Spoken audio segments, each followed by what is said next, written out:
Hey there, I'm Dr. Christy Long, and I'm a small animal veterinarian. I wanted to spend a little bit of time talking with you about the effects of cold weather on our senior pets, our cats and dogs. Cats and dogs that have pre-existing joint disease like osteoarthritis can be especially sensitive to cold weather. There's a lot of reasons this is a possibility. It could be because the cold decreases the blood flow to the area.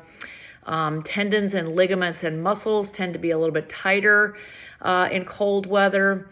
And, there's just an increased sensitivity in a lot of pets, especially really small ones, to just that cold air. So don't worry, though. There's a lot of things we can do to help mitigate that.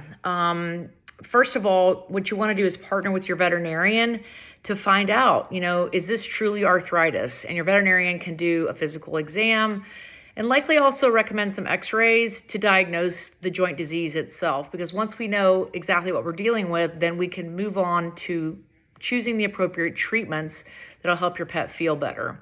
A really standard treatment that we tend to do that's very successful in both cats and dogs is to use NSAIDs or non-steroidal anti-inflammatory drugs.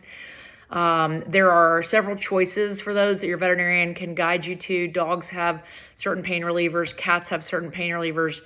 Be sure that you always follow your veterinarian's instructions and that you never give your pet human pain relievers because they can be very toxic to both cats and dogs, especially even in the normal quantities that we would take.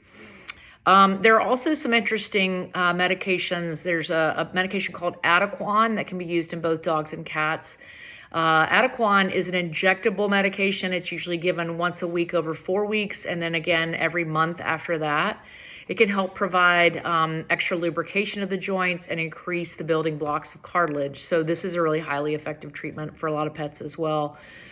And then you can also look into using supplements. Supplements almost never work strictly by themselves. You want to use them in concert with other things.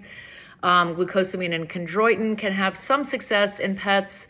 I personally have had a lot more luck with using omega-3 fatty acids in the form of fish oils. So those are all important things to use as something that you use in concert with other therapies. And then you want to think about other strategies too, right? Your pet should be at an ideal weight. And so talk to your veterinarian about lowering their weight if they're overweight. Obviously, increased weight puts stress on the joints and causes pain a lot of times, or an increase in pain. Sometimes orthopedic bedding can help. And then this bedding is designed to spread the pet's body weight out over a bigger surface area and help relieve from any chances of pressure sores or pain associated with laying in one position for a long time. And then finally, you can also think about clothes. Sweaters are not just cute in animals. They can often make them a lot more comfortable when the temperatures fall. So I hope those were some helpful tips for you, and I hope you enjoy this winter season.